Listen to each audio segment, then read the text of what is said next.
Bismillahirrahmanirrahim. Assalamualaikum warahmatullahi wabarakatuh. Innal hamdalillah nahmaduhu wa nasta'inu wa nastaghfiruh wa na'udzu billahi min shururi anfusina wa sayyiati a'malina. May yahdihillahu fala mudilla lahu wa may yudlil fala hadiya lahu. Asyhadu an la ilaha illallah wahdahu la syarika lahu wa asyhadu anna Muhammadan abduhu wa rasuluh. Allahumma salli wa sallim ala nabiyyina wa habibina Muhammadin wa ala alihi wa ashabihi wa man tabi'ahu bi ihsan ila yaumiddin.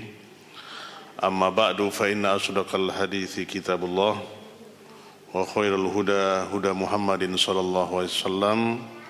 Syarrul umuri muhdatsatuha fa inna kulla muhdatsatin bid'ah wa kulla dolalatin finnar. Bapak-bapak, saudara-saudara, ikhwan dan akhwat, kaum muslimin dan muslimat pemirsa Najiyah TV yang dimuliakan Allah, kembali kita persembahkan rasa syukur yang setinggi-tingginya kehadiran Allah Rabbul Izzati wal Jalalah yang tetap senantiasa mencurahkan semua rahmat, nikmat, kesehatan dan kesempatan kepada kita semua, sehingga kita dapat kembali berhadir di rumah Allah yang mulia ini dalam rangka untuk memperbaharui tajdidul iman dan untuk sarana kepada kita sebagai ajang silaturahmi, saling mengenal satu sama lain, dan juga begitu tinggi kemuliaan adab-adab dalam majelis ilmu yang insyaAllah akan memberikan kepada kita turunnya sakinah, ketenangan, turunnya rasa bahagia, sa'adah di dalam hati kita. Kemudian kita berkirim salawat dan salam kepada junjungan kita Nabi besar Muhammad sallallahu alaihi wasallam yang berupa Allahumma salli ala Muhammad wa ala ali Muhammad. Semoga selawat dan kesejahteraan senantiasa tercurahkan kepada beliau karena beliaulah junjungan kita, kekasih kita, yang beliau kita cintai lebih daripada cinta yang ada di dunia kepada segalanya. Hatta kita dahulukan cinta kita kepada beliau daripada anak-anak kita, kedua orang tua kita, manusia semuanya, hatta sampai kepada diri kita sendiri. Begitulah cinta yang sesungguhnya kita terhadap Nabi kita yang mulia. Maka kerinduan kita untuk bertemu dan berjumpa dengan kekasih kita ini tidak bisa kita gambarkan dan kita tidak bisa lukiskan, begitu sangat cintanya. Seperti yang kita katakan bahwasanya salafun as-salih, para sahabat Nabi SAW, mereka tidak sabar, mereka tidak ingin lama-lama berpisah dengan Rasulullah SAW. Sampai-sampai mereka gelapnya kembali Madinah setelah terangnya, tatkala Rasulullah SAW berpulang kembali ke hadirat Allah. Inilah kegelapan yang dirasakan oleh para sahabat, yang mereka tidak bisa melihat fisik dan wajah Nabi SAW. Maka tatkala mereka mengingat Nabi, mereka bercucuran air matanya, menetes air matanya, saking rindunya mereka dengan Rasulullah SAW. Moga ini hati kita ini juga hendaknya, kaum muslimin saudaraku, tatkala nama Nabi kita bergetar hati kita. Begitu dengan asma Allah. Karena kita tidak akan sampai kepada kecintaan yang sempurna sampai kita tempatkan Nabi lebih kita cintai dari segalanya. Maka kecintaan ini bukanlah cinta yang gombal, bukanlah cinta seperti orang merindukan Laila, tetapi cinta yang sesungguhnya itu adalah bagaimana supaya yang kita cinta itu Rasulullah SAW ridho, senang, dan menyebut nama-nama kita nanti di telaganya, dan Allah Subhanahu wa taala memperbincangkan kita di langitnya. Tatkala Allah Subhanahu wa taala memperbincangkan nama kita di langitnya, fa subhanallah. Ini yang kita doakan. tidak perlu dipuji dan dipuja oleh manusia, makhluk di dunia ini, tidak seberapa jumlahnya. Tetapi makhluk yang di langit, bergernyit langit itu, tatkala nama kita disebutkan, inni uhibbu fulan fa'ahibbu, aku mencintai si anu, si fulan bin fulan, maka cintailah. Maka penduduk langit semuanya mencintai nama kita, subhanallah. Maka ini yang kita upayakan terus, bagaimana meraih cinta Allah itu, seperti Allah katakan, Qul in kuntum tuhibbunallah fattabi'uni yuhibbukumullah wa yaghfir lakumullahu ghafurur rahim. Katakanlah Muhammad kepada manusia, kepada sahabatmu, kepada umatmu, kalau betul-betul mereka mau mencintai aku, ikutilah aku, ikutilah engkau Nabi Muhammad sallallahu alaihi wasallam. Yuhibbukumullah, niscaya Allah akan mencintaimu. Maka ini meraih cinta ini yang kita ingin dapat peroleh, dzuk, rasa cinta. Ya, karena untuk merasakan cinta itu tidak ada yang merasakan kecuali diri kita sendiri. Seberapa cintanya kita kepada istri kita, seberapa cintanya kita kepada kedua orang tua itu, dan bisa dilukiskan kecuali kita sendiri yang merasakannya. Maka mal habibul illa li habibil awal. Ini ada pepatah ini, ya, mal habibu illa li habibil awal. Tidak ada cinta kecuali cinta yang pertama. Ini ungkapan syair bahasa. Maka hendaklah cinta pertama kita itu adalah Rasulullah sallallahu alaihi wasallam. Kaum muslimin, saudaraku yang dirahmati Allah, pada malam ini kita akan mengupas kembali pembahasan yang kita senantiasa lakukan pada setiap pekan ketiga ini, yaitu arba'una qaidah fi halil masyakil. 40 kaidah kiat kita, 40 kaidah dalam mengurai, ya, permasalahan-permasalahan yang kita hadapi. Telah berlalu pembahasan kita itu di poin ke-22, 22 kaidah, dan insyaallah malam ini kita akan lanjutkan di kaidah ke-23. Kaidah di 23 yaitu al-faz'u ila salati fi salati rahatun lin nafsi wa tuma'ninah lil khatari wa hiya min abwabil isti'anah ala nawaibad dunya wa li awaiha. Nah, ini panjang, yaitu bersungguh-sungguh dan bersegera menuju solat, menuju panggilan solat dan melaksanakan solat. Karena solat itu adalah rahatun lin nafs, karena solat itu adalah sebagai sarana istirahatnya diri kita. Wa tuma'ninah, dan ketenangan, lil khatiri, dari segala macam yang menimpa kita, kekhawatiran, bahaya.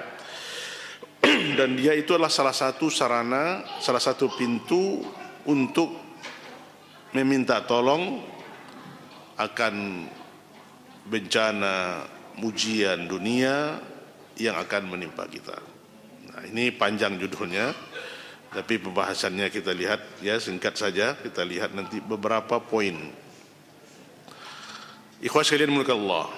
Ya, dari di sini Syekh mengutipkan bahwasanya al-fazu ila shalah, segera untuk mengerjakan solat. Ya, solat adalah qurratu ain, sebagai penyejuk pandang kita, rahatun lil nafs, sebagai sarana kepada kita untuk memberikan ketenangan di dalam jiwa kita, ketenangan di dalam batin kita, tatkala semua permasalahan-permasalahan yang sulit kita hadapi, apakah itu permasalahan dunia, permasalahan yang melanda kita, tapi kita segera untuk melaksanakan sholat. Nah, setelah itu kita rasakan ketenangan yang dapat kita alami. Ketenangan setelah selesai sholat, bayangkan, tidak terasa kepada kita musibah bencana itu terkala kita sudah pasrah menghadap Allah Subhanahu wa taala. Maka Allah Subhanahu wa taala katakan dalam surah Al-Baqarah, ya, ayat 45. Ini ayat yang sudah kita hafalkan, surah Al-Baqarah, wasta'inu bis sabri was salah wa innaha lakabiratun illa 'alal khashiyin. wasta'inu, isti'anah. Minta tolonglah kamu kepada Allah untuk senantiasa bersabar dan mengerjakan solat. Wa indaha, dan sesungguhnya dia itu adalah perkara yang besar, yang berat, perkara yang berat, kecuali kepada orang-orang yang khusyuk. Nah, ikhwas sekalian mulia Allah Subhanahu wa taala, ini permohonan kita kepada Allah untuk meminta tolong kepada Allah agar Allah memberikan kepada kita kesabaran di dalam hati kita untuk menghadapi apapun problematika kehidupan di dunia ini. Setelah kita diberi kesabaran, kita mampu untuk menunaikan solat, mengerjakan solat.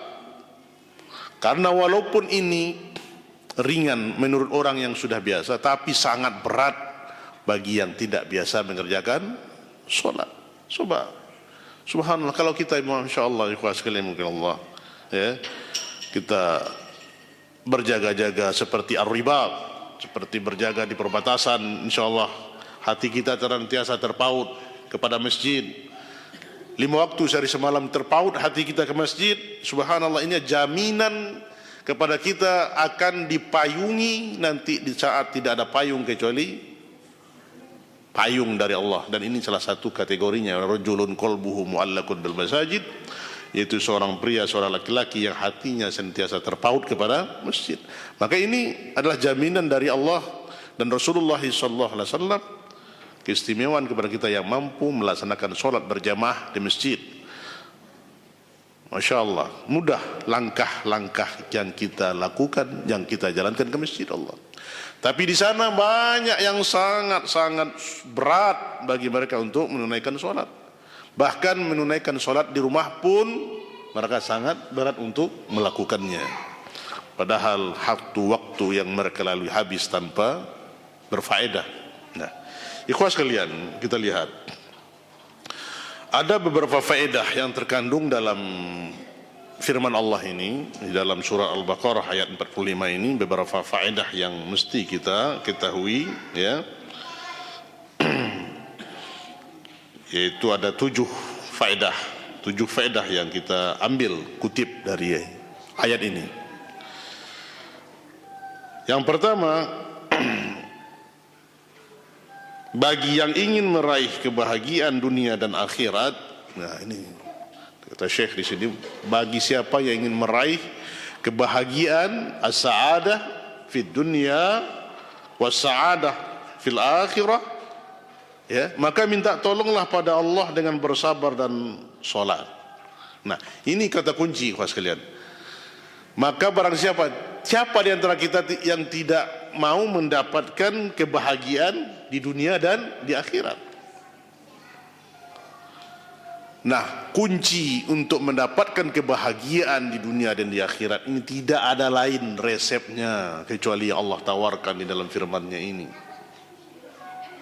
Banyak orang yang mendambakan kebahagiaan, as-sa'adah. Banyak mereka lakukan untuk mendapatkan kebahagiaan, tetapi mereka tidak mendapatkan kebahagiaan itu walaupun mereka telah melakukan semua kehendak hawa syahwat yang mereka inginkan.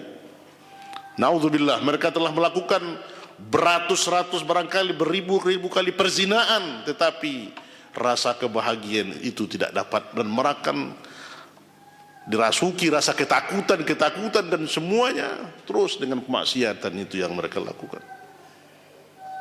Mereka menambahkan kebahagiaan. Mereka menegak minuman keras, al-khamar, untuk mendapatkan kebahagiaan. Setelah ditegak minum dengan berbagai rupa, berbagai warna, berbagai rasa, dan berbagai harga, mulai dari harga yang terendah sampai tertingginya, tapi kebahagiaan itu juga tidak mereka rasakan.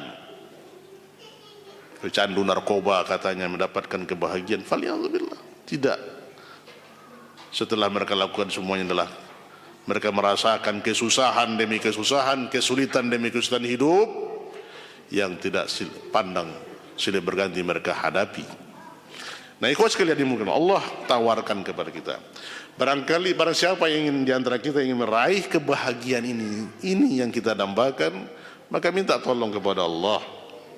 Minta tolong kepada Allah itu apa yang minta tolong? Dengan bersabar dan sholat. Sabar, sholat. Ini dua kata kunci, dua pilar yang kita minta kepada Allah terus, agar sabar itu ada di hati kita. Karena katanya sabar itu tidak ada batasnya. Ya. Nah, berapa pengertian sabar? Nah, ikhwah sekalian Allah, Maqatil bin Hayyan seorang ulama besar rahimahullah berkata tentang tafsiran ayat ini, apa kata beliau? Maqatil bin Hayyan, beliau katakan, mintalah tolong dalam mencari akhirat dengan sabar. Ana ulangi, mintalah tolong dalam mencari akhirat dengan sabar dan melakukan kewajiban dan sholat. Nah, ini maksudnya kata Maqatil bin Hayyan, ya, yaitu maksud dari ayat ini, minta tolonglah dalam mencari akhirat. Maka kita minta kepada Allah, wasta'inu bisabri wassalah, itu adalah kita minta akhirat, bukan dunia yang kita minta. Ketahuilah, para ulama mengatakan bahwasanya kalau kita fokus untuk menuju akhirat, orientasi kita, semua aktivitas yang kita lakukan itu semuanya untuk mendapatkan, meraih kehidupan akhirat, maka dunia akan ikut. Dunia akan datang dengan sendirinya. Subhanallah. Ini ikhwas sekalian jaminan Allah. Tapi sebaliknya, betapa banyak orang yang mengejar dunia dan dunia, tetapi dia tidak dapatkan dunia itu, sementara akhirat menjauh darinya. Kebinasaan, kesia-siaan hidup. Maka hendaklah kita, orientasi kehidupan kita itu adalah mengejar dunia, mengejar akhirat. Kenapa? Karena dunia akan mengikut. Nah, ini dilihat mulai dari bagaimana perihal kehidupan salafun saleh, perihal sahabat Nabi SAW. Mereka tidak lagi memandang dunia ini, tidak ada nilainya. Tetapi dunia itu terus akan datang. Bahkan ada seorang sahabat yang bernama Abdurrahman bin Auf. Dia minta miskin karena sudah susah jadi kaya, ya. Diberikan semua sedikit, berusaha atau kekayaan berlimpah dua, dia minta miskin kepada Allah. Suatu ketika habis semua hartanya, ya, tidak ada lagi. Kemudian setelah itu datang bisnis orang menjual kurma busuk dari Yaman. Setelah itu dia jual lagi, berlipat-lipat ganda lagi kekayaan yang dia miliki. Maka tidak pernah jadi miskin. Subhanallah. Ini kalau berkah, ya sekalian. Lihat kekayaan para sahabat, infaknya semua, tidak memandang hartanya untuk membela agama Allah. Maka orientasi mereka itulah akhirat, dan dunia akan mengikut. Nah, itu yang dikatakan oleh Muqatil bin Hayyan, ya, di dalam tafsiran ini. Kita lihat di dalam tafsir Al-Quran Al-Azim, dalam tafsir Ibnu Katsir, dalam juz 1 halaman 379. Nah, ikhwas sekalian dimuliakan Allah. Kemudian yang kedua, ada ulama yang menafsirkan sabar dalam ayat di atas dengan puasa. Ya, ini maksud. Ada penafsiran ulama lain, maksud dari sabar, wasta'inu bis sabri wassalah. Jadi maksud sabar di dalam ayat ini adalah puasa. Kenapa? Kenapa dikatakan sabar itu diartikan puasa? Nah, dikatakan oleh Imam Mujahid ahli tafsir, karenanya bulan Ramadan disebut dengan bulan sabar, sebagaimana disebutkan oleh Al-Qurtubi dan ulama-ulama lainnya. Ini dijelaskan juga oleh Ibnu Katsir dalam kitab tafsirnya. Nah, ini maksud penafsiran lain, ya, oleh Mujahid, wasta'inu bis sabri, ya, artinya kita mampu mengerjakan puasa, di mana Ramadan adalah puncak daripada menguji kesabaran kita. Ya, kesabaran kita, ikhwas sekalian, begitu banyak, ya, keutamaan Ramadan melatih kita sabar dalam mengendalikan hawa nafsu syahwat, sabar dalam meninggalkan yang halal di bulan lainnya. Di bulan Ramadan kita tinggalkan, sabar melaksanakan ketaatan, siang kita melahan lapar dan dahaga, malamnya kita mengerjakan ibadah. Belum lagi ditambah dengan perjalanan umroh yang dilakukan setiap Ramadan. Subhanallah ikhwas sekalian. Kita niatkan terus nanti kepada Allah agar Allah berikan kemudahan kepada kita untuk terus iktikaf di Masjidil Haram. Amin ya rabbal alamin. Begitu banyak keutamaan yang kita rasakan. Subhanallah. Ya. Karena di akhir Ramadan ya begitu ibadah, puncak ibadah yang kita lakukan itu terasa sangat sekali, tidak bisa kita lukiskan kenikmatan yang dilakukan oleh mereka yang beriktikaf. Afwan ikhwan sekalian, bahkan mereka mampu menahan pipisnya berjam-jam, merasakan kelezatannya. Ya, subhanallah, ada yang habis sholat zuhur berwuduk, nanti berwuduknya sholat maghrib. Ya. Subhanallah ya, berwuduk sholat zuhur, nanti berwuduknya lagi sholat maghrib, menjelang maghrib. Kenapa? Karena kalau ditinggalkan tempat duduknya, nanti diambil orang lain. Tidak bisa ditinggalkan. Untuk seluas Masjidil Haram itu mencari tempat duduk kita saja, orang bertengkar, berkelahi, Pak. Ya. Tempat duduk yang sedikit itu, subhanallah. Begitu tanafus, begitu berlomba-lombanya mereka untuk meraih kemuliaan. Ya, bulan Ramadan. Maka kita niatkan, ya tabung untuk insyaallah sekali bisa kita iktikaf di Ramadan di Masjidil Haram. Subhanallah, rasakan kenikmatan itu. Nah, kita sabar. Puncak kesabaran itu di bulan Ramadan itu. Trik, karena Ramadan itu berasal dari Ramda, yaitu bulan yang panas, terik matahari bisa 62 derajat Celcius. Ya. Nah, ini dijelaskan oleh Imam Mujahid. Maka kita minta kepada Allah agar mampu melaksanakan puasa bulan Ramadan. Mana kelezatan dan kebahagiaan yang kita rasakan di bulan Ramadan. Nah, ini melatih kita untuk sabar. Sabar melaksanakan puasa dan sabar melaksanakan sholat. Nah, ini menurut penafsiran Imam Mujahid. Nah, ikhwan sekalian yang dimuliakan Allah Subhanahu wa taala. Kemudian berikutnya adalah ada yang menyebutkan pula bahwa yang dimaksud sabar dalam ayat ini adalah menahan diri dari maksiat. Jadi penafsiran lain mengatakan bahwasanya sabar di sini adalah tarkul maksiyah. Sabar dalam meninggalkan maksiat. Nah, karena tidak semua mampu meninggalkan maksiat. Ini dituntut ya kepada kita untuk mampu mengendalikan nafsu syahwat tatkala keinginan itu puncak kepada kita. Nah, sabar dia dalam meninggalkan ini karena Allah Subhanahu wa taala. Nah, ini puncak kesabaran dalam meninggalkan maksiat. Ya, ada perkataan dari Umar bin Khattab radhiyallahu taala anhu, ya. Perkataan Umar bin Khattab dan Al Hasan Al Basri rahimahumullah, bahwa sabar itu ada dua. Jadi Umar bin Khattab dan Imam Hasan Al Basri mengatakan sabar itu ada dua, ikhwan sekalian.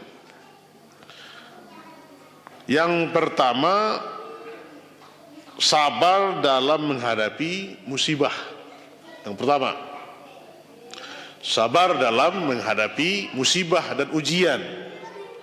Apakah itu musibah yang paling berat, kematian, musibah kehilangan, musibah ditinggalkan teman, musibah ditipu, musibah hal yang menimpa diri kita. Sabar dia dalam menghadapi ujian ini. Sulitnya ekonomi, peliknya kehidupan rumah tangga dan bagaimana macamnya musibah itu, dia sabar dalam menghadapi ujian itu. Ya, ini sabar yang pertama. Ini Allah katakan wasta'in walanabluwannakum bisyai'in minal khaufi wal ju'i wa naqsim minal amwali wal anfusi wath thabarat wa basyiris sabirin. Ini jenis-jenis. Ya, niscaya kita akan diuji terus oleh Allah. Dari rasa ketakutan, kelaparan, ya, kehilangan jiwa, ya. Ini akan terus diuji kita oleh Allah. Maka sekali lagi kita sabar, Allah beri kabar wabasyiris sabir. Beri kabar gembiralah orang-orang yang sabar. Jadi kita tidak putus asa, tidak mengeluh, tidak mencaci maki Allah, tidak menghinakan Allah. Karena ikhwas sekalian banyak ya orang yang tidak sabar dengan musibah, sehingga mereka muncul perkataan-perkataan jahiliyah di dalam waktu dia ditimpa musibah itu. La haula wala quwata illa billah. Seperti mereka tidak sabar dengan kematian, kepergian seseorang yang dicintainya, sehingga kelam rasanya dunia ini baginya dan dia tidak rela ridho menerima kematian ini. Akhirnya berperilaku seperti perilaku jahiliyah. La haula wala quwata illa billah. Ini jadi kita apapun yang ditimpakan Allah kepada kita, kita sabar. Ini sabar dalam bentuk yang pertama. Kemudian sabar yang kedua adalah sabar yang lebih baik dari yang pertama, itu adalah sabar dalam meninggalkan yang Allah haramkan. Sabar dalam meninggalkan yang Allah haramkan. Nah, ini kuas sekalian yang mungkin Allah Subhanahu wa taala, karena di sini dituntut kepada kita untuk mampu menahan, mengendalikan diri. Karena sesuatu yang haram-haram itu pasti sesuai dengan keinginan kita, nafsu syahwat. Pasti yang enak-enak kenapa dilarang?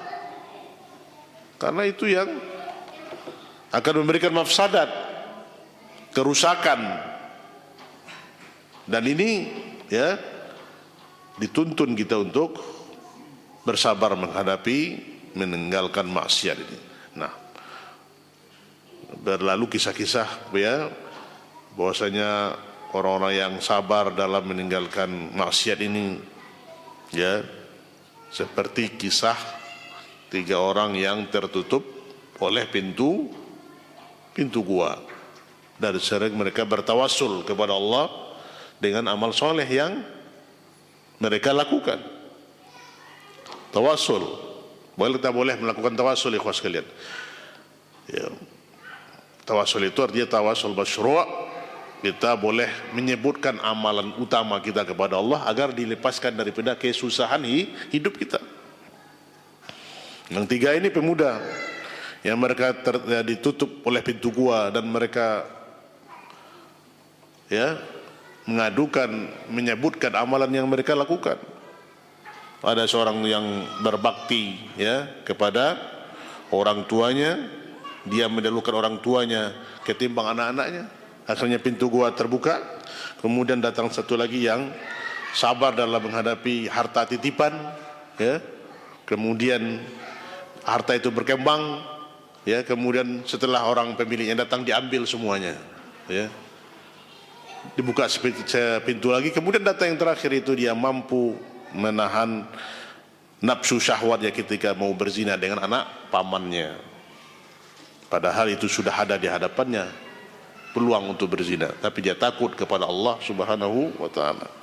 Nah, ini bentuk-bentuk kesabaran dalam meninggalkan maksiat, meninggalkan yang diharamkan oleh Allah. Maka hal yang ada diharamkan oleh Allah kita tawakuf, iffah, kita meninggalkan itu untuk meraih cinta Allah Subhanahu wa taala. Ini dia ikhwas sekalian 2 bentuk kesabaran. Kemudian yang seterusnya, yang kelima ya, Huzaifah bin Al-Yaman berkata bahwa Rasulullah SAW ketika mendapati kesulitan dalam suatu urusan, beliau segera mengerjakan solat. Huzaifah bin Yaman itu sahabat Nabi SAW ya. Beliau mendapati kesulitan dalam suatu urusan, beliau segera mengerjakan solat. Ini hadis riwayat Ibnu Jarir. Ya, terkala ada urusan sulit dihadapi, kemudian dia tunaikan solat 2 rakaat. Nah, ini dia dilakukan ya oleh sahabat Nabi SAW Huzaifah bin Yaman. Nah, dalam kitab tafsirnya disahihkan oleh Imam Ahmad Asy-Syakir dan dihasankan oleh Syekh Al-Albani. Ini di dalam kitab Ibnu Jarir At-Tabari. Ikhwas sekalian yang dimuliakan Allah. Kemudian seterusnya yang keenam, orang yang khusyuk dan tenang dalam solatnya, solat akan mudah baginya dan juga ia akan mudah untuk sabar. Demikianlah keterangan dari Syekh Ibnu Utsaimin dalam Al-Ahkam Al-Quran Al-Karim. Maka Syekh Ibnu Utsaimin mengatakan, orang yang khusyuk dan tenang dalam solatnya, solat akan mudah baginya dan juga ia akan mudah untuk sabar. Ini yang kita minta kepada Allah. Bagaimana kita mampu untuk dalam solat itu khusyuk. Banyak keutamaan-keutamaan kita khusyuk dalam solat. Alladzina hum fi salatihim khashiin, yaitu orang-orang yang senantiasa khusyuk dalam solatnya. Dia untuk melatih diri kita untuk mendapatkan khusyuk ini perlu terus latihan, perlu terus muraqabah, perlu terus mendekatkan diri kita. Nah, ini kan sering kita sampaikan ikhwas sekalian dan disampaikan juga oleh guru-guru kita, ya. Perjuangan kita untuk khusyuk dalam solat ini sangat berat. Ya enggak? Waktu takbiratul ihram, Allahu Akbar, syaitan mulai, ya, menghasut dada kita. Sesuatu yang tidak pernah kita pikirkan di luar solat langsung muncul di dalam solat.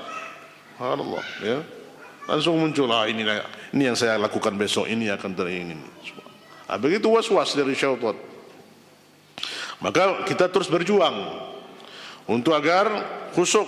Nah, dan ini juga tidak membatalkan solat, tapi nilai solat kita itu, derajatnya.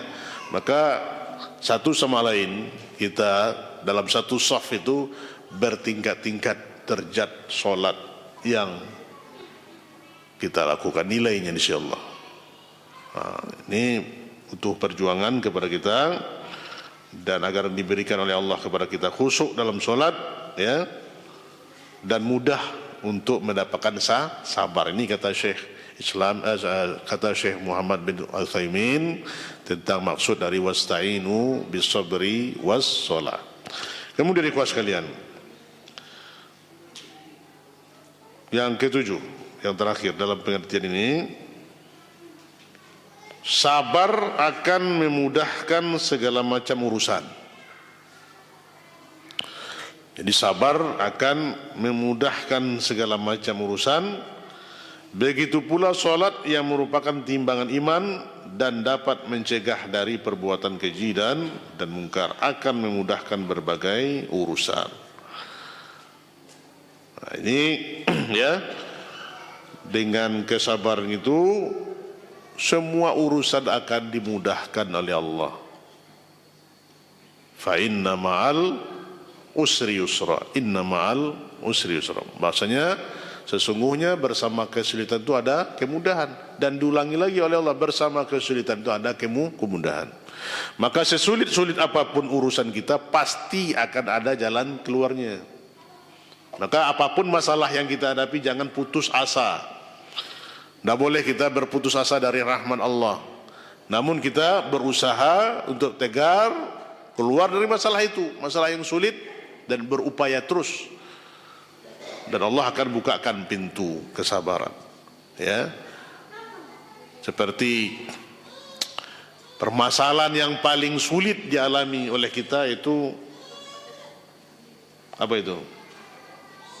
Berpisahnya seorang dengan yang dicintainya. Apa itu? Terjadinya perceraian di rumah tangga itu masalah yang pelik dan sulit. Kenapa? Masalah yang sangat sulit itu terjadinya perceraian. Tapi kalau terjadi juga gimana lagi? Itu sudah janji Allah. Nah, Allah katakan dalam surah At-Talaq, dalam surat perceraian itu, tidak ada bila lagi, ya. Seperti yang Anda jelaskan tadi sama ummahat, ya, suami boleh menghajar, bukan menghajar meninju, ya. Ini salah pengertian, hajar itu bukan ditinju, tapi itu hajar itu memboikot. Nah, beda artinya bahasa Indonesia. Anda menghajar istri itu ada tahapannya, ada 3 tahapan. Ya, yang pertama itu tahapannya munasohah. Ya, Suami menasihati istri yang nusus, yang durhaka atau yang enggan atau yang tidak mau patuh sama suami. Sebetulnya kaji tadi itu untuk bapak-bapak sebetulnya, tapi tidak apa-apa juga untuk umahat dia sampaikan, diulangi lagi ibu-ibu suaminya. Munasah, nasihati terus. Ada istri yang tidak mau taat, ya, tidak mau patuh, disuruh sholat nggak mau sholat. Subhanallah, ini suami harus mengajak terus, ya. Atau tidak keluar rumah tidak minta izin, ya, atau macam-macam lain. Maka munasah, nasihati dengan nasihat yang baik. Dan ini dicontohkan oleh Rasulullah SAW. Tahapan yang kedua itu adalah dengan wahjurna fil madaji, itu meninggalkan atau menjauhinya dari tempat tidur. Nah, dipisah ranjang. Nah, ini ada pula tahapan yang dipanjang kalau dijelaskan tadi, ya. Nah, sabar, kemudian dia nasihati. Nah, istri yang tidak jauh berubah juga yang ketiga, baru tahapan ketiga, yaitu memukulnya. Boleh laki-laki suami memukul, tapi dorbun ghairu mubarrih, yaitu pukulan yang tidak melukai, tidak menyebabkan cacat, atau pukulan yang tidak menyakiti. Boleh. Tapi walaupun ini boleh, Rasulullah SAW tidak pernah memukul istrinya dan juga tidak pernah memukul pembantunya, kecuali jihad fisabilillah. Nah, ini tahapan yang ketiga. Kalau juga tidak bisa juga tahapan ketiga ini, istri tetap durhaka dan terjadilah akhirnya perceraian. Di dalam Islam bercerai boleh, bukan sama agama lain, ya. Ada agama lain tidak boleh, walaupun sudah yang bercerai tidak boleh. Ini bukan agama ini, ya. Seumur hidup dia, walaupun macam perangai dengan Islam, kalau sudah puncaknya tidak ada lagi, boleh bercerai. Nah, dalam surah At-Talaq Allah katakan, ya, wa may yattaqillaha yaj'al lahu makhraja, wa may yattaqillah yaj'al lahu makhraja. Barang siapa yang bertakwa kepada Allah, takut kepada Allah, Allah akan berikan kepadanya jalan keluar, makhraja. Nah, ini wa yarzuquhu min haitsu la yahtasib, dan Allah akan berikan kepadanya rezeki yang dia tidak sangka-sangka. Kuncinya adalah, nah, di sini kenapa Allah katakan dalam surat At-Talaq, ini kajian yang panjang menurut para ahli tafsir. Sesulit-sulit apapun, kalau itu sudah terjadi, kuncinya takwa kepada Allah.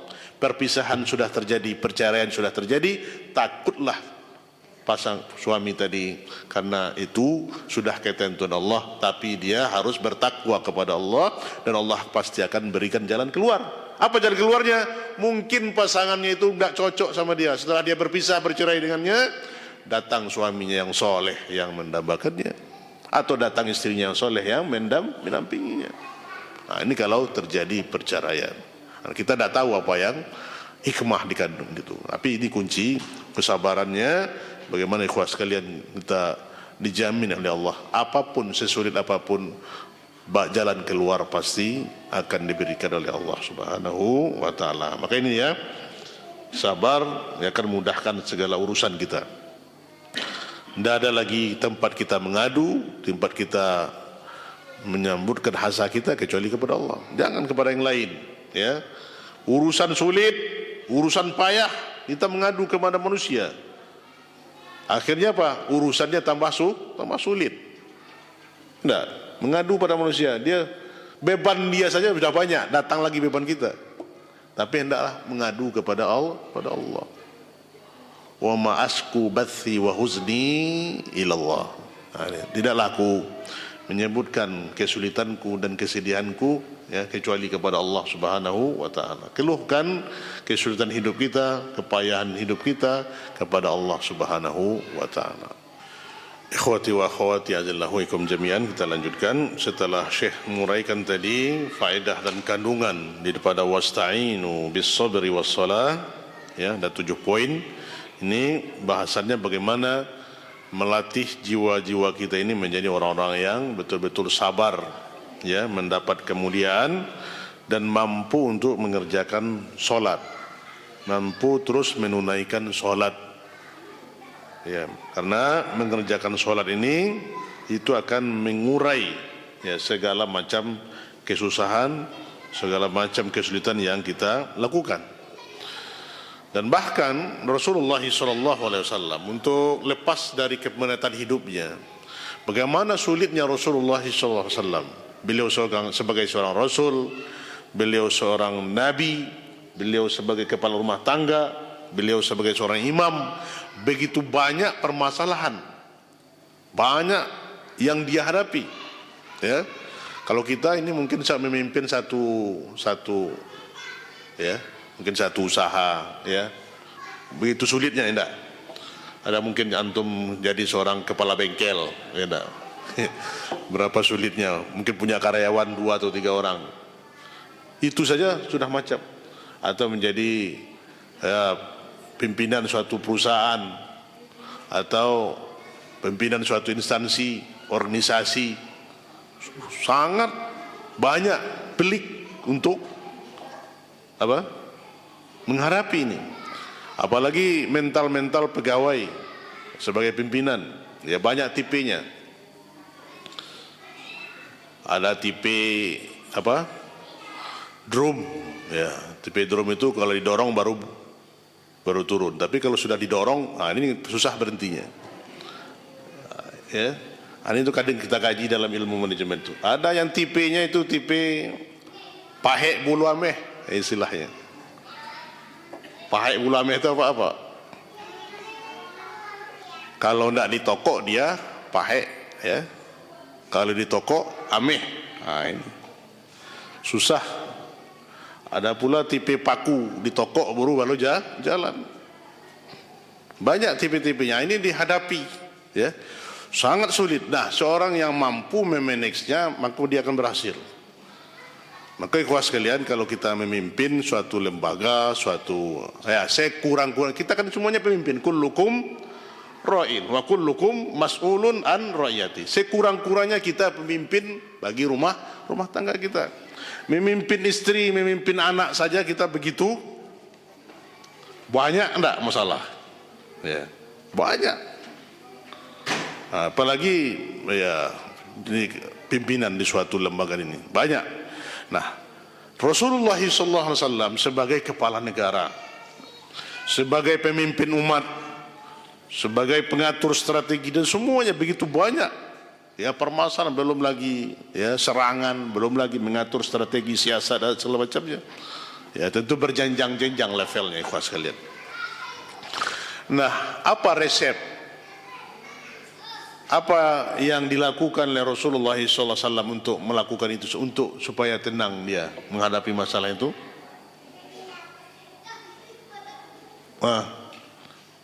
Perkataan yang emas dia sampaikan kepada Bilal. Ada yang ingat? Dengan bahasa Arabnya. Dia mengatakan kepada Bilal bin Rabbah, sahabatnya, dengan ungkapan ini, ya, dia merasakan ketenangan. Apa itu? Arihna bis-salah ya Bilal. Arihna bis-salah ya Bilal. Istirahatkan kita dengan solat wahai Bilal. Jadi dijadikan sarana oleh Rasulullah SAW, solat itu sebagai sarana untuk rahah, sarana untuk mengistirahatkan dirinya dari kepenatan hidup. Ya, coba kita rasakan Bapak ikhwah sekalian dimuliakan Allah Subhanahu Wa Taala. Ya, banyak masalah yang rumit, yang sulit kita hadapi. Ya, tapi tatkala kita sudah mengerjakan solat, tenang kembali.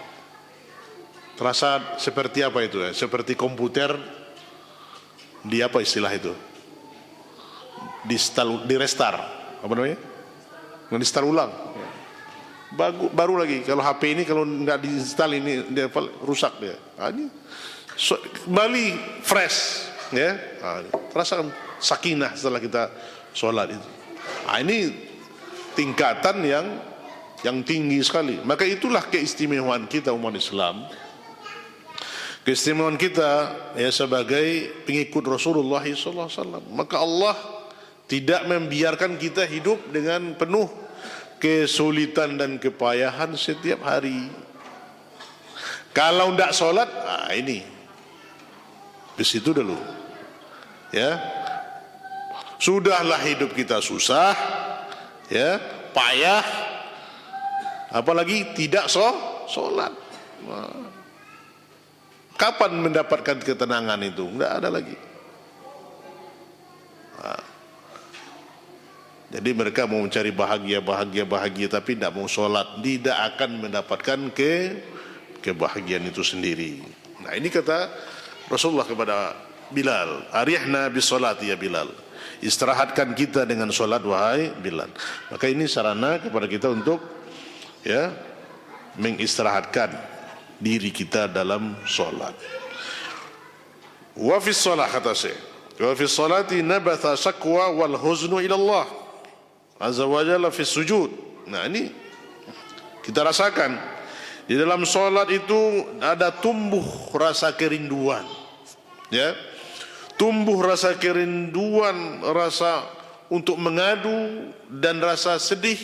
Kita iltija ilallah, kita adukan itu semua kepada Allah.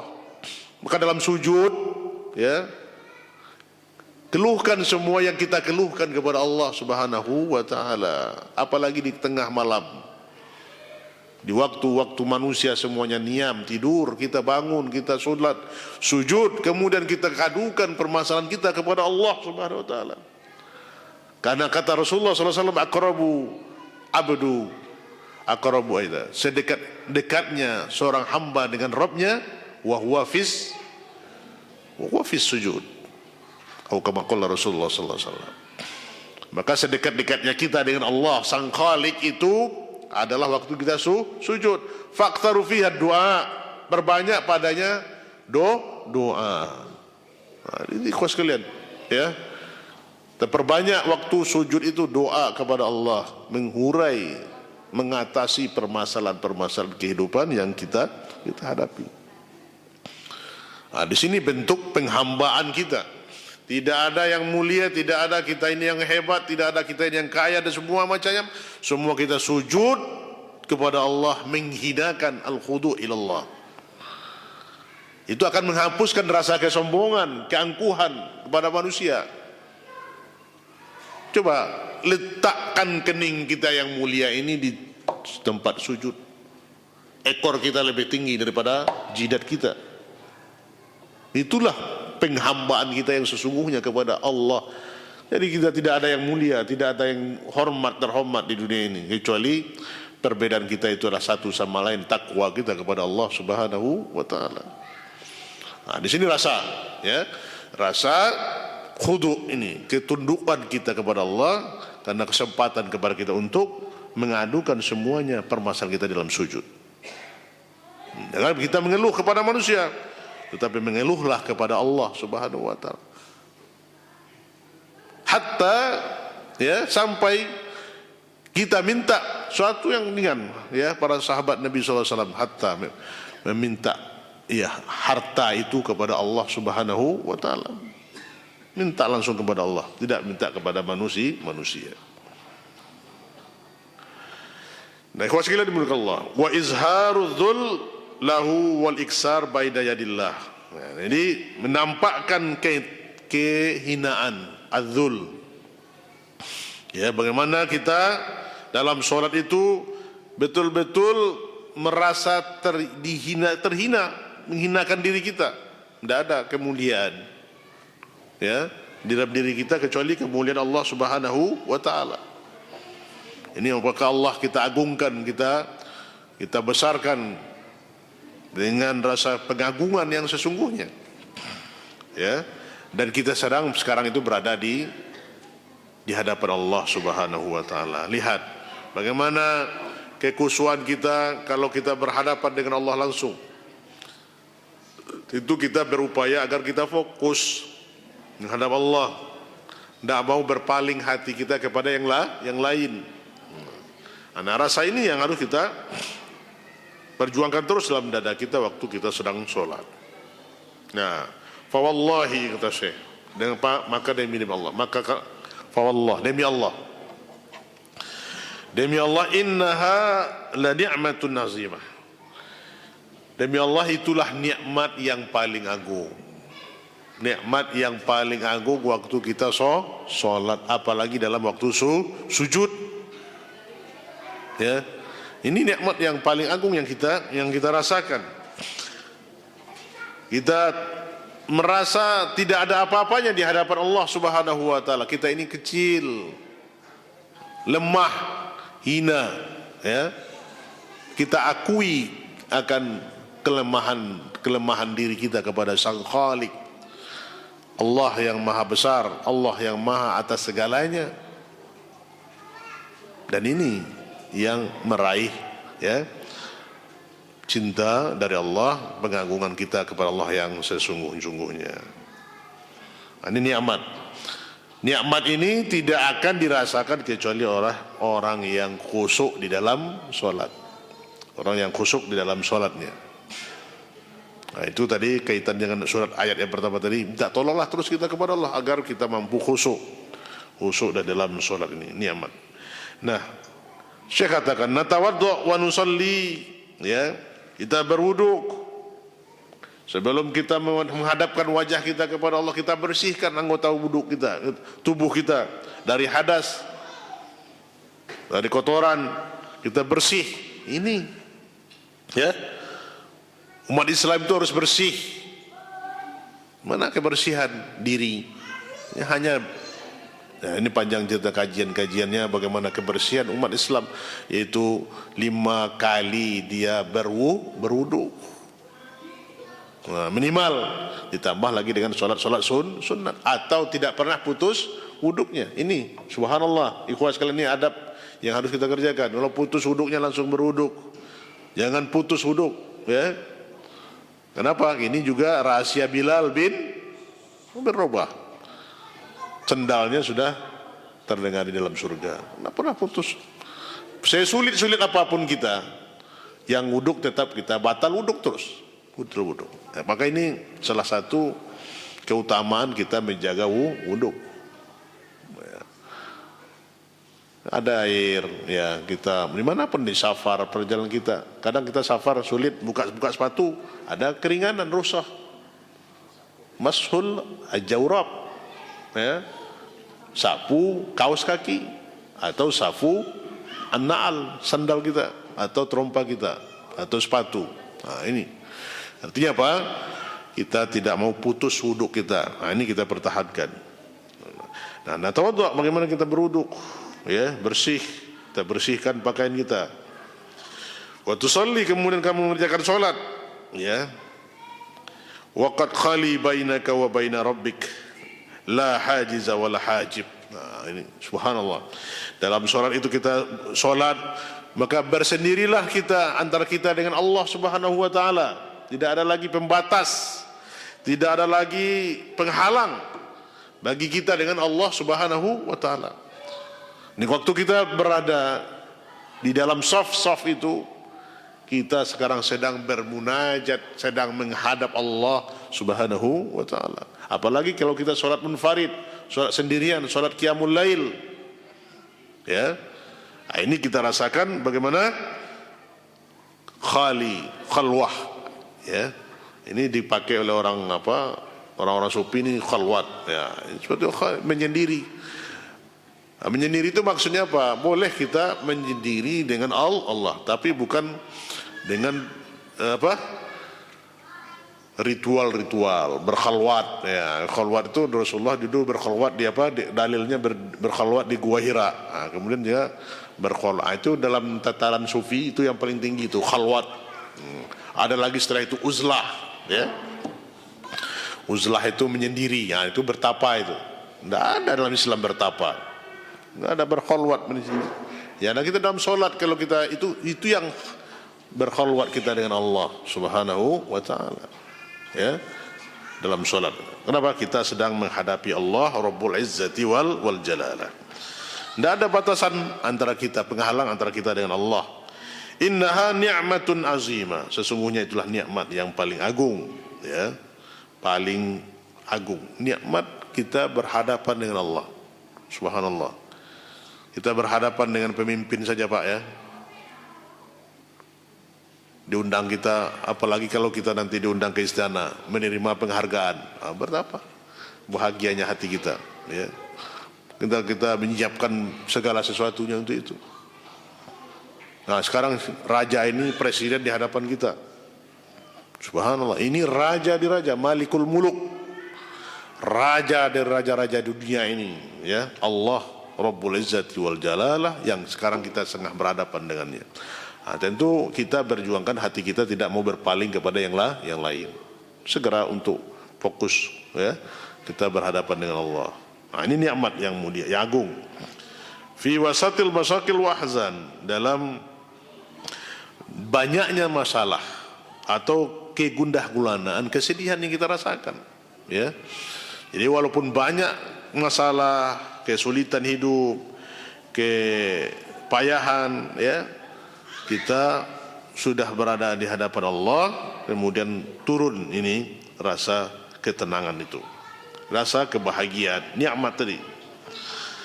Sa'adatun wa sururun bi munajati Rabb Jalla wa Ala. Sa'adah, bahagia, dan surur. Sa'adah juga kebahagiaan, ya, bermunajat dengan Allah. Kebahagiaan kita bermunajat dengan Rabb Jalla wa Ala, ya, fi khatmi hadhil hayati sa'bah, dalam kehidupan yang sulit ini. Nah, ikhwas sekalian dimuliakan Allah Subhanahu wa taala, itu dia, ya. Jadi kita akan merasakan kebahagiaan, ketenangan dengan bermunajat kepada Allah, walaupun banyak kesulitan-kesulitan hidup yang kita lakukan yang sulit, tapi kalau kita menghadap Allah, maka disitulah datangnya ketenangan tadi. Maka masalah apapun, ya, akan terurai dengan sendirinya, dan kita tidak memandang urusan yang sulit itu kecuali adalah ada jalan keluar yang akan diberikan oleh Allah Subhanahu wa taala. Nah, kita masih ada waktu, lanjutkan poin yang ke-24, ya. Itu kaidah yang ke-24. Abshir bil ajri al-azim. Beri kabar gembiralah dengan balasan yang agung, dengan ganjaran pahala yang besar. Nah, ini kaidah yang ke-24, ya. Ini kita diberi kabar gembira dengan balasan pahala yang agung, yang besar nanti di sisi Allah, kalau kita mampu untuk menghadapi masalah ini dengan baik, mampu keluar mengatasinya, dan tidak pesimis, tidak putus asa, ya, dalam menghadapi apapun. Karena orang yang tidak sabar menghadapi kesulitan ini yang banyak terjadi, Pak, enak. Tidak sabar diuji oleh Allah, kemudian lari, akhirnya ada yang melakukan kejahatan yang sadis, laudzubillah, ya, mau membunuh orang, ya, menghilangkan nyawa, ya, atau lagi mau bunuh diri. Nah, ini tidak mampu mengatasi dirinya sendiri, padahal Allah telah janjikan kepada mereka yang sabar dengan ganjaran pahala yang besar. Maka saya katakan, adallahul ajra wal mathubah wa rafa darajat wa takfirus sayyiat. Allah telah menjanjikan balasan, ganjaran pahala, ya, ganjaran pahala yang besar, dan Allah akan tinggikan derajat, meninggikan derajat kita. Wa takfirus sayyiat, dan Allah akan ampuni segala dosa kita. Nah, ini Allah janjikan kepada kita ganjaran pahala yang besar, dan ditinggikan derajat kita, dan diampuni dosa kita. Bagi siapa? Liman asobaha hamun wa ghammun wa huznun, ya, wa nakadun, qala Allah azza wa jalla ahlul masabit, ahlu al-masaib. Jadi bagi siapa yang ditimpa kepada dia ham itu kesedihan masa lalu. Apa itu, Pak? Kesedihan masa lalu. Kan sering-sering kita datang, kadang-kadang jangan tuh datang, pernah terjadi sesuatu pada dulu yang kita alami. Ini datang itu hamun. Ini segera ta'awuz. Datang sesuatu mungkin saya pernah melakukan ini dulu. Datang juga lagi itu, ya. Maka cepat-cepat kita membuangnya. Pernah suatu peristiwa yang kita alami, yang datang kesedihan itu. Ini kejadian yang berlalu. Maka kita datang itu istirja, karena itu dari syaitan. Ya. Itu nanti akan menyebut kenapa? Lau anni fa'altu kata wa kaza. Ya, aku lakukan ini mungkin tidak terjadi itu. Ya, ini. Jadi la taqulu lau anni fa'altu kata wa kaza walakin qadarallahu wa ma syaa fa'al. Ya, tapi katakanlah tidak, kalau aku lakukan ini dulu tidak mungkin seperti itu terjadi. Ini datang terus, tapi katakanlah qadarullah, Allah telah menentukan, qadarullah wa ma syaa fa'al. Ya, maka kita tinggalkan itu, jangan fokus, ya, jangan lagi ingat-ingat itu. Hatta dosa kita pun yang besar tidak boleh diungkit-ungkit. Cukup kita dan Allah yang tahu. Tidak diingat, ya, karena itu akan mendatangkan kesedihan. Banyak orang yang pernah datang kepada kita, banyak Pak, ya, yang minta diruqyah, ya. Itu kenapa? Karena mengenal masa lalu. Atau langsung pergi, nggak bisa lagi, bisa pergi psikolog, psikiater, kejiwaan. Karena masa lalu yang masih teringat, terulang-ulang kepadanya. Ini buang. Tidak boleh kita ingat-ingat lagi. Kalau teringat, qadarullah wa ma syaa fa'al. Ini akan menyebabkan rasa ketenangan kabar. Kalau tidak kita dihantui. Itu makanya orang yang berbuat dosa itu Pak, ya, na'udzubillah min dzalik, kita berlindung kepada Allah, jangan dibukakan aib kita. Allahumma astur aurati yauma takshifu kullu aurati ibadik. Ya Allah, tutuplah auratku, dosaku di saat engkau ungkapkan, engkau bukakan seluruh dosa-dosa hamba-hambamu. Ini kita minta, ini jangan dibukakan. Kita lakukan kesalahan, tutup rapat-rapat. Nah, di sana ada orang yang Allah lindungi dia dari aibnya, kemudian dia sendiri yang membongkar aibnya itu. Karena itu dosa yang tidak bisa ditutupi. Begitu banyak terjadi orang yang membunuh, beda. Sudah sekian lama dia berlindung, tapi akhirnya dia sendiri yang orang dah lupa dengan kasusnya. Ternyata dia kembali bongkar, akhirnya ditangkap. Begitu dosa. Na'udzubillah min dzalik. Maka hendaklah kita hati-hati. Nah, terjadi itu maka tinggalkan. Ya, kita jangan mengingat itu lagi. Atau datang al-hazan, rasa kesedihan yang akan datang. Ya. Apa itu? Masa yang datang, belum tentu kita lagi. Ataukah mungkin besok kita ini, kalau saya hidup nanti 10 tahun lagi, ini negara ini seperti apa? Ya. Seperti ini aja sekarang, seperti ini nasib. Ya, apalagi 10-20 tahun yang akan. Ini tidak boleh dipikirkan, jangan usah khawatir, ya, dengan kehidupan kita 2 tahun yang akan datang. Tidak boleh sedih, tapi kita optimis menuju itu. Saya sulit Pak, sulit sekarang ini. Ekonomi saya seperti ini sekarang. Bagaimana saya membesarkan anak saya? Bagaimana saya menyekolahkan anak-anak saya nanti? Itu jangan dipikirkan. Yang memberi rezeki itu Allah. Kita hanya sebatas untuk ikhtiar, berusaha. Ini. Ya, jangan merasa takut dengan nikmat Allah. Karena Allah akan cukupkan rezeki kita. Kalau belum cukup rezeki kita masih ada rezeki, ya. Kalau sudah cukup rezeki kita akan meninggal. Ya, nah. Kalau belum cukup, Allah akan berikan rezeki kepada kita. Hatta sudah sakarat pun, kalau itu rezekinya, dia makan. Ya. Jadi tidak usah kita khawatir dengan masa depan, masa yang akan datang. Ya, itu huzun, nakat, tipu daya. Ya, mungkin orang khianat, orang membenci dan segala macamnya, muamalah yang tidak baik. Ini musibah-musibah. Ya. Maka kalau menimpa kita ini, ya ini kita disebut ahlul masaib, orang yang ditimpa musibah. Maka Allah katakan, kita sabar menghadapinya. Innama yuwaffas sabiruna ajrahum bighairi hisab. Maka Allah katakan dalam surah Az-Zumar ayat 10.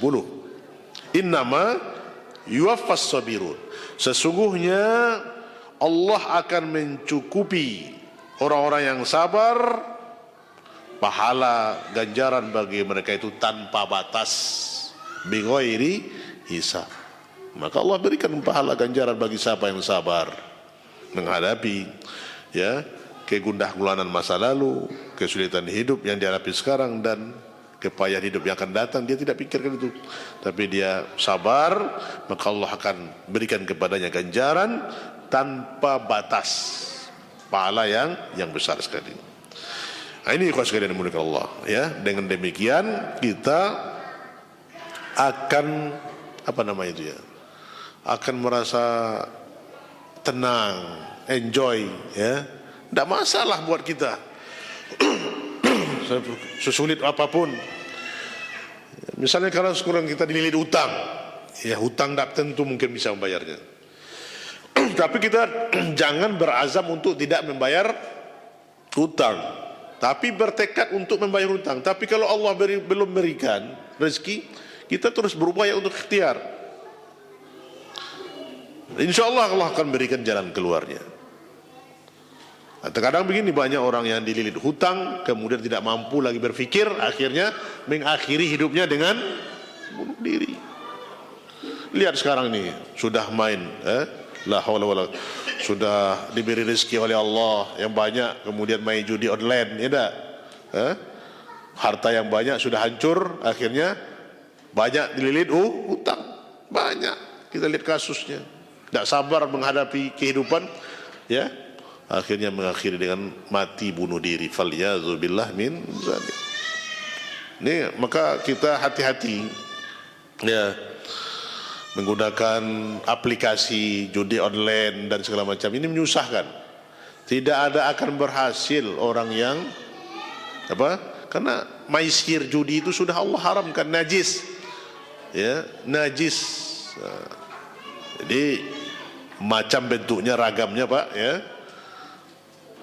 Karena bentuk sarana judi itu macam polanya. Semua bisa jadi judi, ya enggak? Main bola sekarang bisa menjudi. Siapa kuat timnya, bisa bertaruh. Hatta anaknya mau lahir bisa jadikan sarana untuk berjudi. Itu laki atau perempuan. La haula wala quwwata illa billah. Ini ikhwan sekalian ya, kita jauhi ini al-maisir.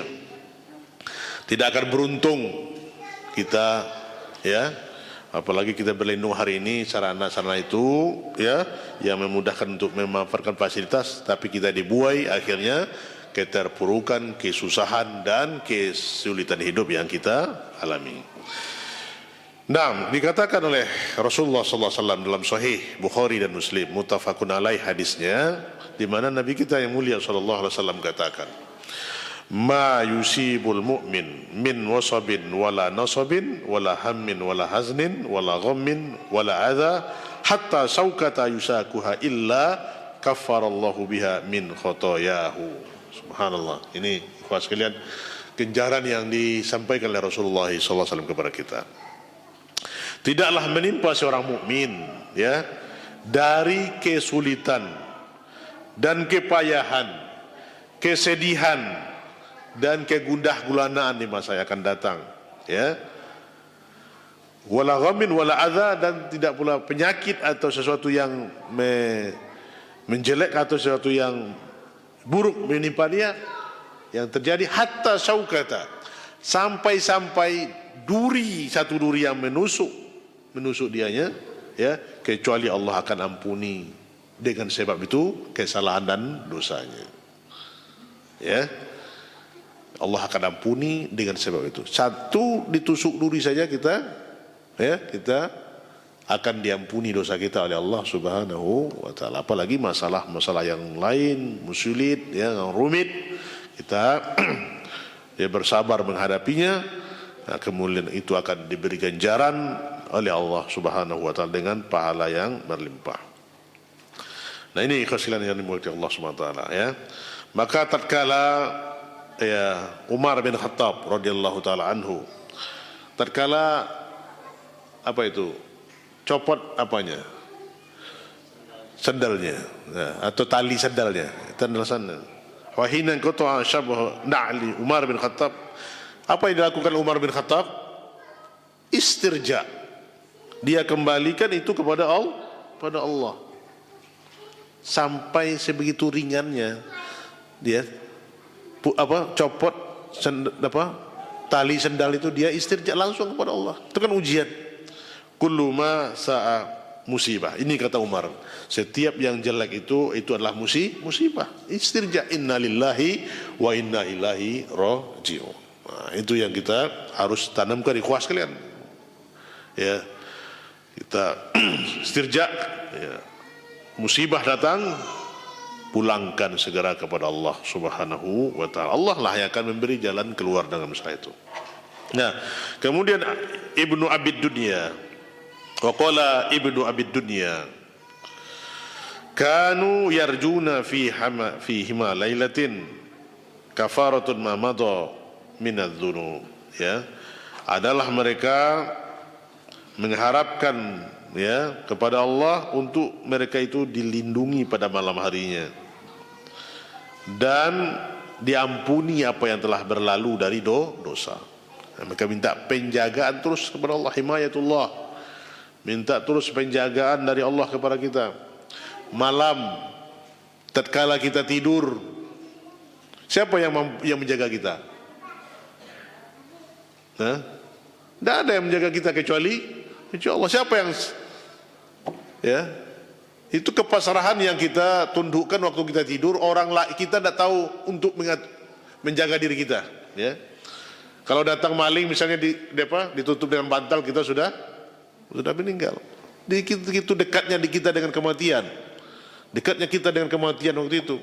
Bahkan ada yang tidak dikembalikan ruhnya oleh Allah. Akhirnya banyak yang meninggal, tidak mampu lagi bangun. Maka pasrah kita berdoa kepada Allah, bismikallahumma amutu wa ahya. Dengan nama Engkau ya Allah aku meninggal, aku mati, dan aku hidup kembali besok, bangun lagi. Nah, ini ketundukan kepasrahan kita kepada Allah. Kalau sudah kita bangun pagi, kita ucapkan alhamdulillah, alhamdulillahilladzi ahyana ba'da ma amatana wa ilaikan nusur. Puji Allah. Terkadang kita lupa juga baca doa apa. Ini dah. Ini kita puji Allah yang telah menghidupkan kembali kita dari kematian kita. Nah, ini kita butuh himayah dari Allah. Maka minta kepada Allah, ya, baca doa, zikir-zikir, dan terus minta ampun kepada Allah, istighfar dengan dosa-dosa yang berlalu sebelum kita. Ini ada doa zikir yang kalau kita baca sebelum tidur, maka Allah akan ampuni dosa kita. Apa itu? 3 saja kata lafaznya.